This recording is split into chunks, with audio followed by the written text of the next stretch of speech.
$10.5 million, I believe it's up to $10.5 million, $29 million in the most recent Riverside entries. So, in conclusion, if you want to buy something or passing, it'll just cost you somewhere between $200,000 and $28,000. Sorry, I'm not very helpful. It's confusing. If you're feeling bad about yourself, I'm an expert in that. I talk about this every day. And so I've planned for it, and I've timed it up with this beautiful view back down the main branch. Always helps to cheer me up, even if it's just a little bit. Honestly, less we don't do nowadays. Back down in Canada, on the main branch.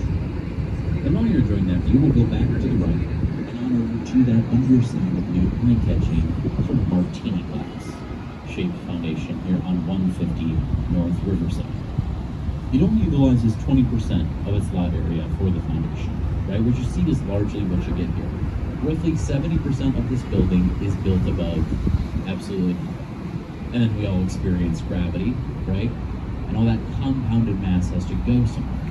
And it's a job of the wedge shape you see, it's called a double cantilever, to redistribute that mass delicately and evenly into the core of the building. From there, 120-foot piers of concrete and steel are dug down into bedrock. So all in all, there isn't much trickery here. It's a simple but balance. Some of them, like they're part of the design, but my favorite part is very complex. If you want to see it, as we come underneath the bridge, all you have to do is look up and into our reflection. Yeah, that's us, right there. And you can yourself if you want. It's not the point. Not even joking. It also worked out pretty well for the architects who designed this. They're from Polketch Partners, they're local. And right as this was finishing up, they got the green light to begin construction of this project. Right across the river, coming up here to our left, just after the next bridge. 110 North Wagner, larger built for Bank of America.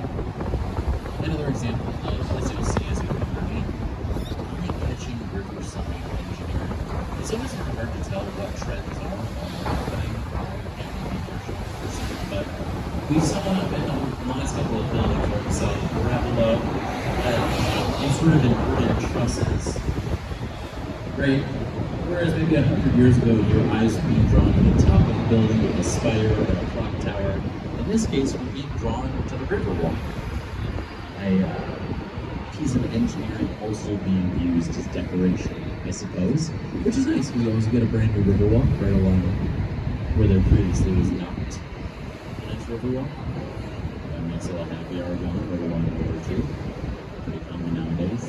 And we'll talk more about sort of how that Riverwalk and being integrated into designs plays into this next historical example. But just want to warn you, I guess we're on the sort of tail end of rush hour, but I guess it's noteworthy enough to point out that this is a very loud bridge, and it has a ton of city bus routes over it. It's very loud. It's just being warned.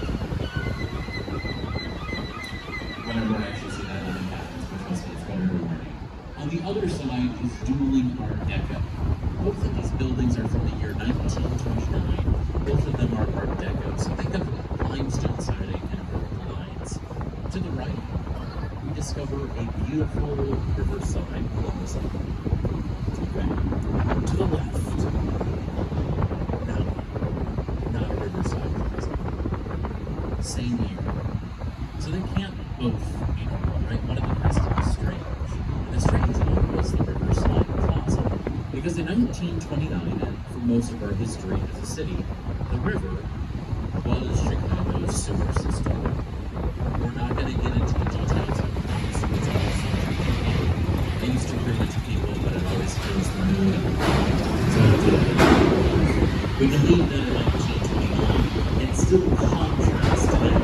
If you're a private building and you want to build along the river today, that's great. But you must account for a river walk or concept in your design. Although, as far as I can tell, in 2024, the arm twisting is no longer needed.